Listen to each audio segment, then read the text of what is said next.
Hello and welcome to this VectorVest special presentation. My name is Jim Penna, Manager of Retirement Services here at VectorVest, and I'm very happy to host today's topic, which is titled A Personal Guide to Smart Investing, the Conservative Approach. Now, last week, Mr. Glenn Tompkins did a great job of kicking off a series we are presenting discussing the Strategic Investment Matrix. Before I get into that, I want to start with Chapter 12 from our founder and mentor, Dr. DiLiddo's book called Stock Strategies and Common Sense, where he talks about the investment matrix. And he said, every investor has an intuitive sense of their own risk-reward profile. They feel it in their bones, and it should dictate their investment style. Speculators and traders thrive on volatility and savor the thrill of making a fast buck, while conservative investors cringe at the thought of capital loss and patiently reap small rewards. Dr. D went on to say that without knowing it, each of us has an investment style which is distinctly our own.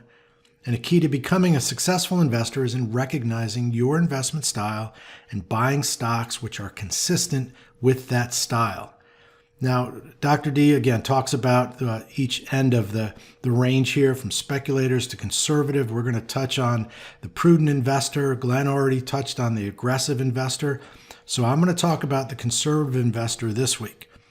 And this quote has stuck with me as long as I've been here at VectorVest. I memorized it early on, used it at seminars and presentations, quoting Dr. D. And this is just a great way of understanding and laying the foundation, right, of what kind of investor are you? What is your risk-reward profile? And that's what we're going to focus on here.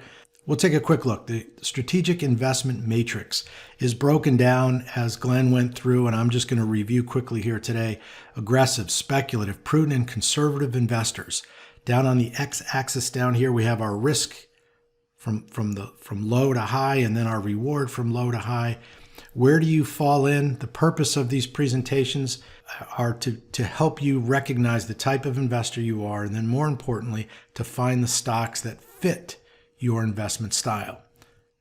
So again, Glenn talked about aggressive last week. I'm going to focus on the conservative level here this week. I'm going to use Glenn's matrix here and again, review quickly what he went through. Remember, there are four basic types of investment profiles that we talk about: the prudent, aggressive, speculative, and conservative. We can start with the speculative side. Listen, if you're a speculator, you're looking at risky stocks, and you're just really buying lottery tickets for the most part, looking for that, that huge gain. You're willing to take that high risk, but when it comes to reward, over time, generally, you're probably going to lose more than you're going to win. So that's why it's on that high risk, low reward portion of our graph here.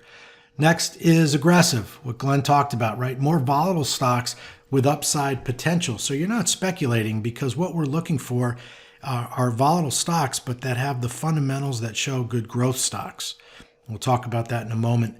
Prudent investors, as Dr. D would always say, it's the best of all worlds. You're looking for safe stocks with upside potential, where many folks will fall in if they dig deep enough and determine what type of investment profile they have.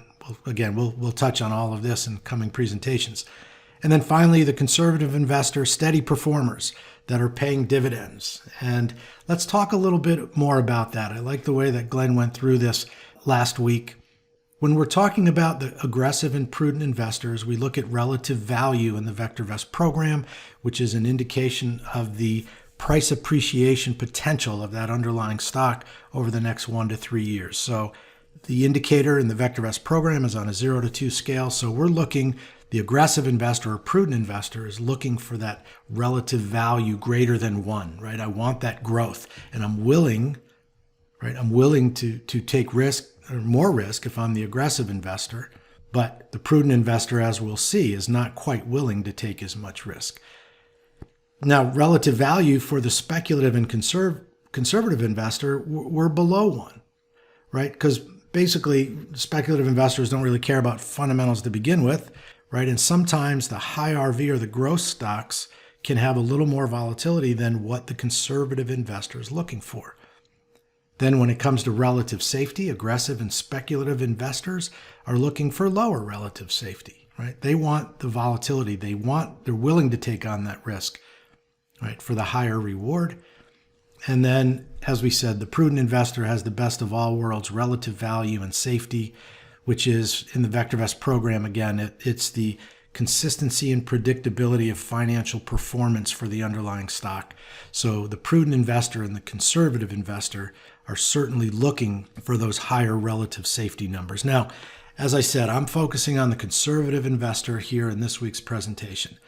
Right? Conservative investors buy stocks but do not like to take much risk. As Dr. D noted in Stock Strategies and Common Sense, he said they're primarily interested in capital preservation and they're delighted to settle for average market returns. Right? So they typically buy the low growth, steady performers, which pay solid dividends. These stocks, as I'm showing here, are characterized by low relative value and the higher relative safety. Now, conservative investors are virtually certain to make money over the long term, but they certainly also may not outperform the market. So that's what we're going to focus on here. Remember, our purpose here is for you to determine your risk-reward profile and then to show you how to find stocks that fit that style. Now, Dr. D has also commented on the fact that every investor needs to define a realistic set of goals, right? The amount of risk you're willing to handle and a feasible investment plan to meet those objectives. So remember, finding the right stocks is important, but putting together the proper plan is also important because, as the old saying goes, a goal without a plan is just a wish. So we're going to talk about that. The first thing I'm going to do is jump into the VectorVest program. And the first thing you'll notice as a subscriber to VectorVest, if you've recently opened up your program, you'll see on the dashboard, retirement portfolio transformation. You can sign up. We're going to run this course the first time ever. It's going to be free for subscribers. I'm going to talk more about that later, but that's why that's coming up. Go ahead and click there. And I'll talk a little bit more about that before I'm done here. But let's jump into the VectorVest program and let's begin to look at how we find the stocks for the conservative investor. And from the home page here, before we go looking for our conservative stocks in the Unisearch tool, I want to take a moment out first to click on the Training tab. And the reason I want to click on the Training tab is to bring you down here in the lower right corner where you can download Stock Strategies and Common Sense. You can click the button. It will download a copy of the book for you. I quoted from chapter 12, page 47. Click in there and it's going to take me right to their investment styles and strategy. And here you can see what Dr. D was talking about. Some great information there. I strongly urge you to begin the book from the very beginning. But I just wanted to take a second to show you how to get access to that book right from the home page of VectorVest. Just click on the Training tab and download it there.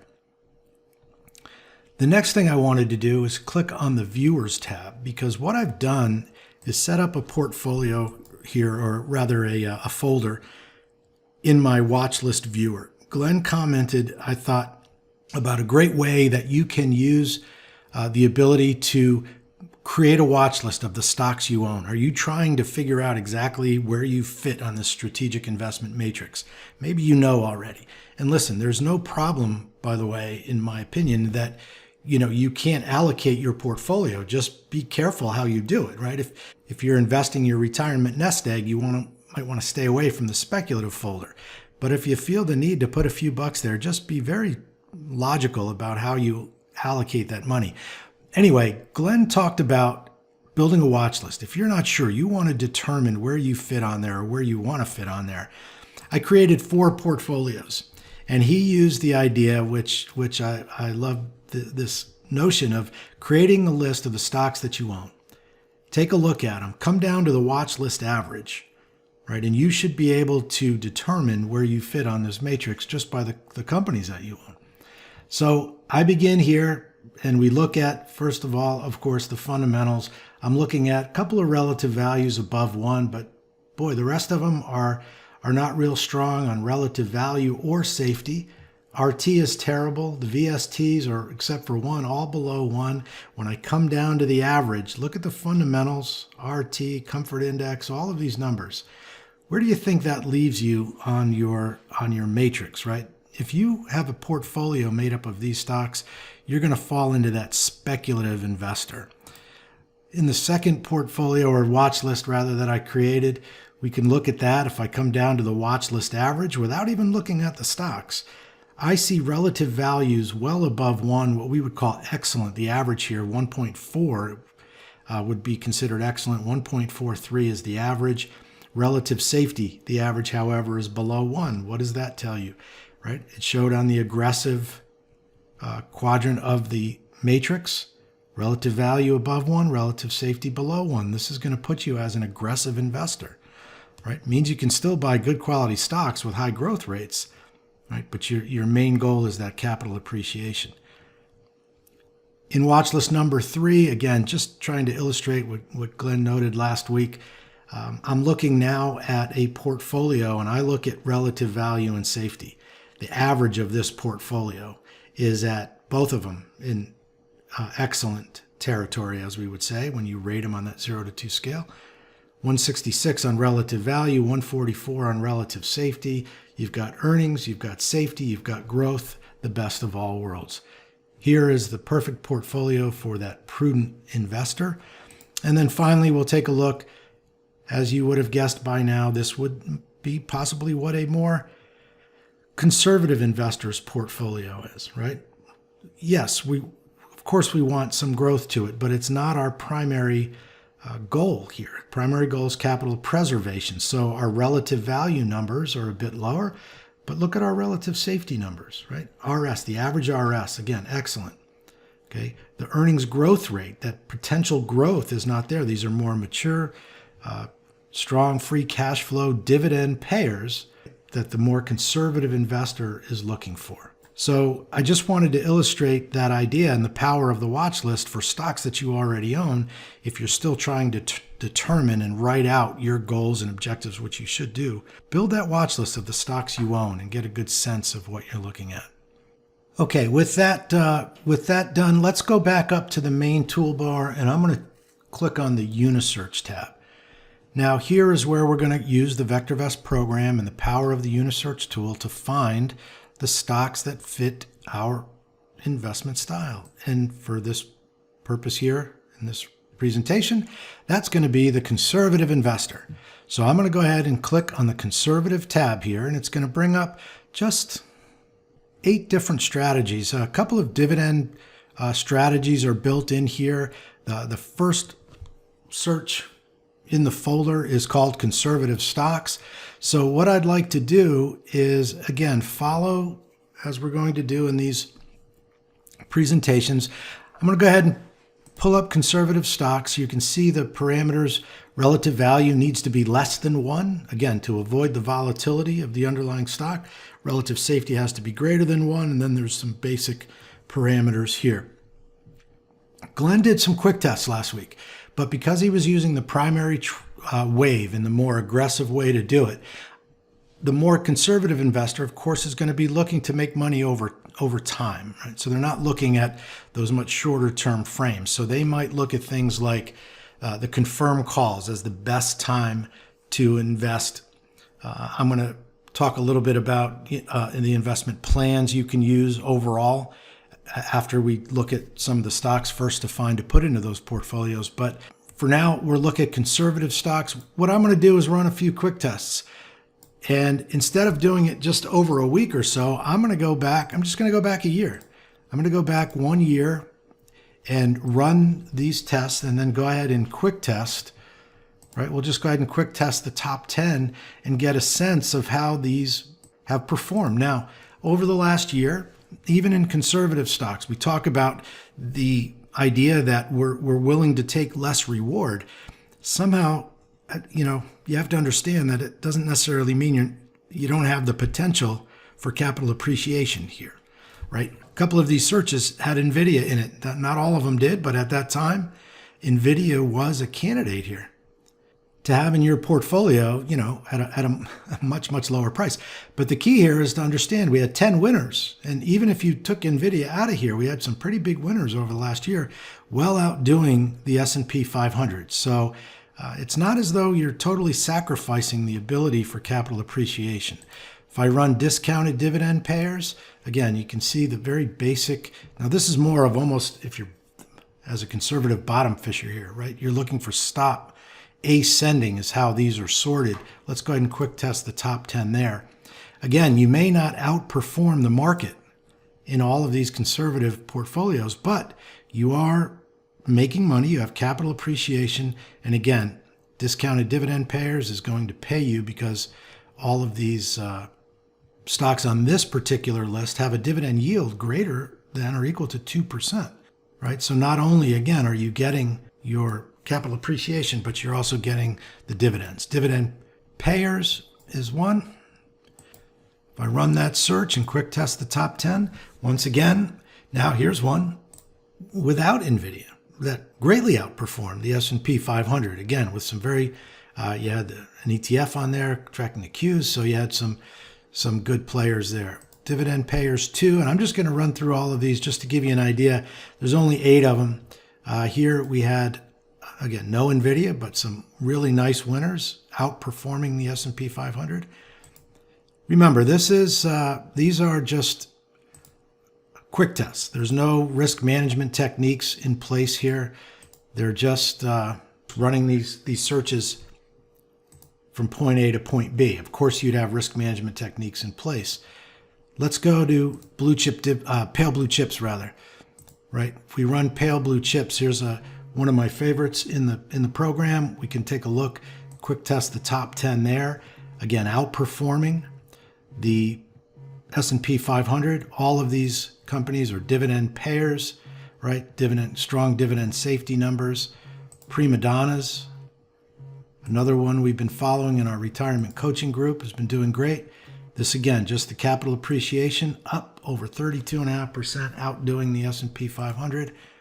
And then, of course, Steady Eddies here. Another one I like a lot, pays a dividend. Not as high a dividend as Prima donnas, but it does pay a dividend.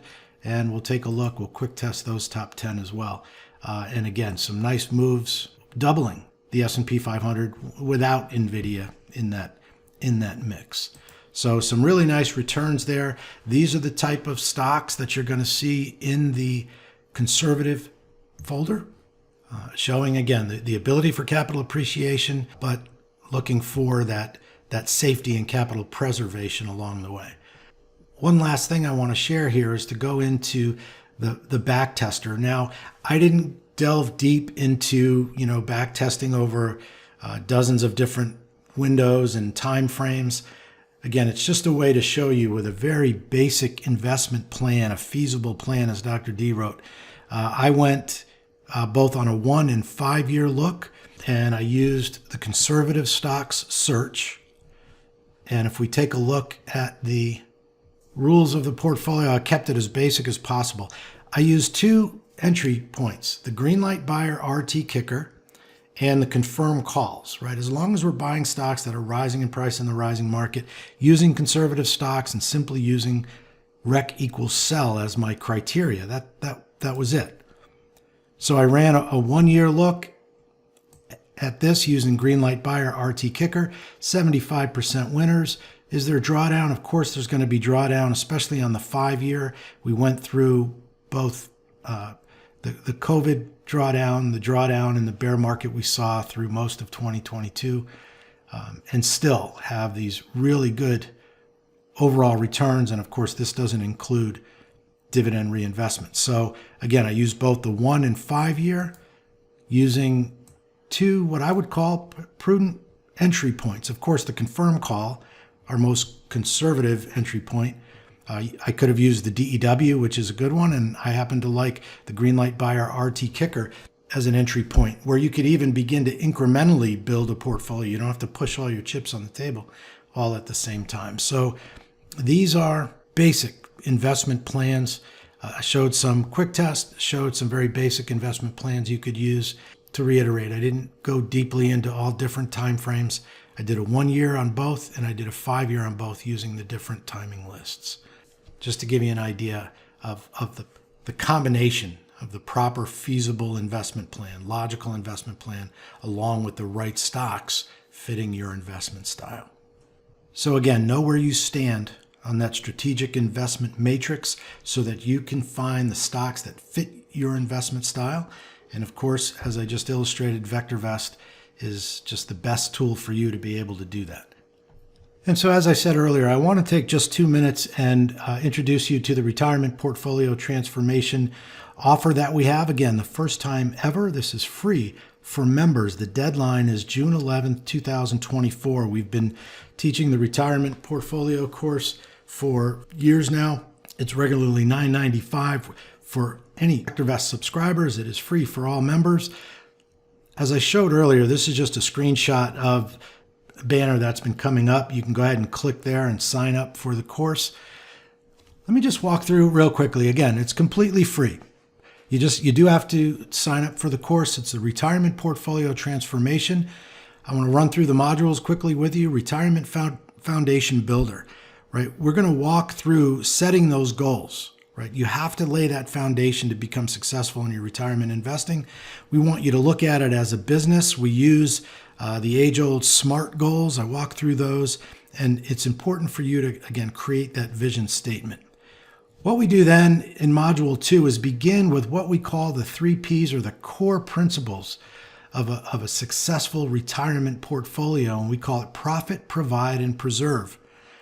Module 2 is all about profit, capital appreciation, right? Identifying the right stocks, finding the candidates, and then more importantly, understanding how to manage them once they're in your portfolio. So it's all about building that safe growth portfolio. In Module 3, we switch to the second P, Provide. All right, and this is all about a dividend growth portfolio. The goal here is to generate a safe, steady income. Again, identifying those quality dividend stocks, finding the best candidates, and managing those in that growth portfolio. Very important part for the conservative, retirement-minded investor. Module 4, we stay on Provide, but we add a couple of extra ways. We want you to be able to generate more income. And the key here that we talk about is selling covered calls, the most popular, probably easiest income trade, option trade that there is. If you're not using covered calls to generate income, I'm going to show you why you should be, and we're going to teach you exactly how the trade works, when to implement them, and how to correctly set up and manage those trades. And then finally, the final P is Preserve, right? It's going to be all about portfolio insurance. I can't overstate it enough to me, for the conservative, retirement-minded investor, that capital preservation and protecting your net worth must be your number one goal. And so we provide these investment plans with the risk management techniques here, but we also, in Module 5, talk about being able to be defensive by using protective puts. We do protective puts for insurance and hedging. We use what's called a collar trade. We talk about selling a covered call, using that premium to buy protection for the underlying stock. So with a put option. So we go through all of that. And again, all of that is yours for free. So go ahead, register today. You can click there. And if you don't have it on your page here, what you can do, if you have the VectorVest events gadget on your homepage, you can go ahead and click there. It will take you right to the registration. If you don't have that, click on the little wrench next to your home tab. Go to the choose a gadget portion here, and you can add the VectorVest events to your homepage, and you can choose that there. And that'll do it for this presentation, a personal guide to smart investing, the conservative approach, where I hope that you are able to understand how you can balance your risk reward depending on your investment style. Thanks for taking the time, and I look forward to seeing you next time.